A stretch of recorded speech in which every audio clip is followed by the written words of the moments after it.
as a prophet. Number 9 is related, and that would be Muhammad tried repeatedly to kill himself. You Muslims out there who believe in Muhammad, you are believing in a man who tried repeatedly to commit suicide. According to the Muslim sources, he tried to commit suicide after receiving these revelations because he didn't want his tribe to be able to say that he was possessed by a jinn.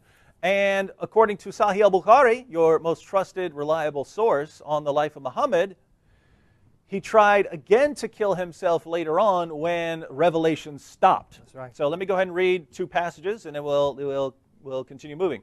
So I'll go ahead and finish the passage that I read in point number 10. He says, "Now none of God's creatures was more hateful to me than an ecstatic poet or a man possessed. I could not even look at them. I thought, woe is me, poet or possessed. Never shall Quraysh say this of me. I will go to the top of the mountain and throw myself down that I may kill myself and gain rest." He wanted rest from whatever this was that was tormenting him, right? Because whatever it is, it's pressing on him until he thinks he's going to die. And he just wants rest from this, and wants rest from the idea that he's being possessed, and from the idea of his people ridiculing him. But this tells us something about Muhammad. When at the first sign of trouble, you want to go hurl yourself off a cliff in order to avoid embarrassment. To show a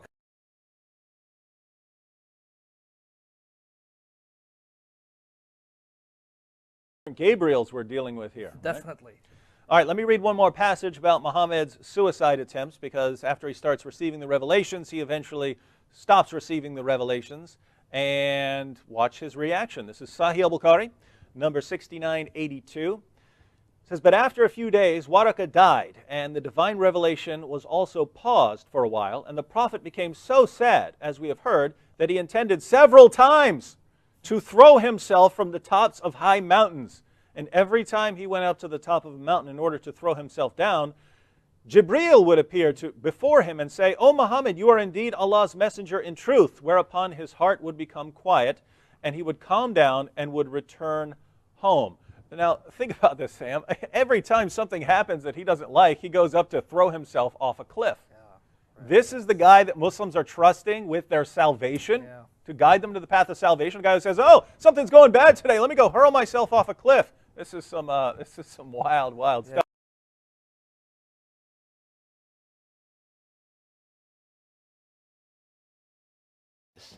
The other story that he's using, David is using, that Muhammad wanted to commit suicide. And how can a prophet commit suicide? Yes, the story is in Sahih Bukhari. But the story is narrated by Az-Zuhri. He is Tabi'i. Tabi'i means the one who saw companions of the Prophet, but he did not see the Prophet. This person is trustworthy, Az-Zuhri.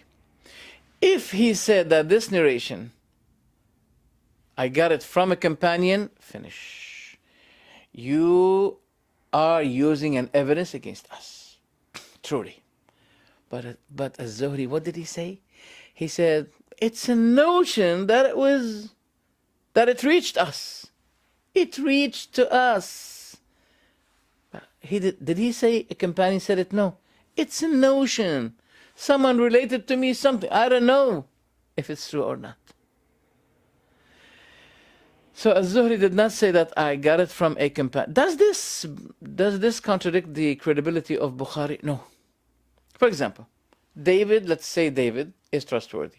Okay? And I heard him saying, I got this notion from some people, that so-and-so. I'll be saying, look, David, I trust you.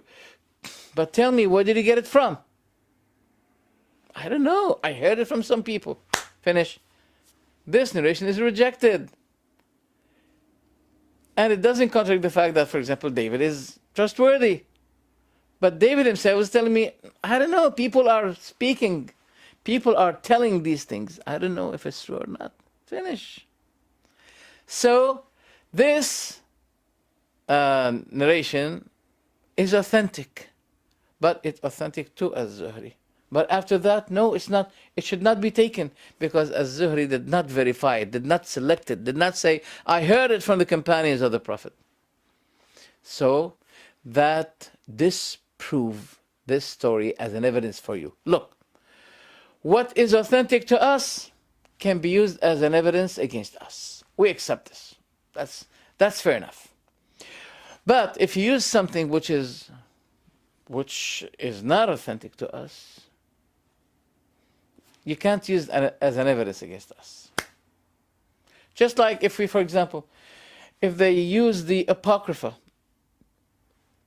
books, you may say, well, this is Apocrypha to me. So you can't use it against me. You can't use it as an evidence because it's Apocrypha. And this story is Apocrypha. Why? Because Az-Zuhri did not mention the one who said it. He said, Balagana. Some people are relating things that Muhammad, some people are relating things. So the narration to Az-Zuhri is authentic. But what Az-Zuhri said should not be taken as an evidence. Just like you saying, oh, I heard some people saying such and such. Okay, until you verify it, it means nothing to us. Finish. So those two evidences, so-called evidences, have been disproved.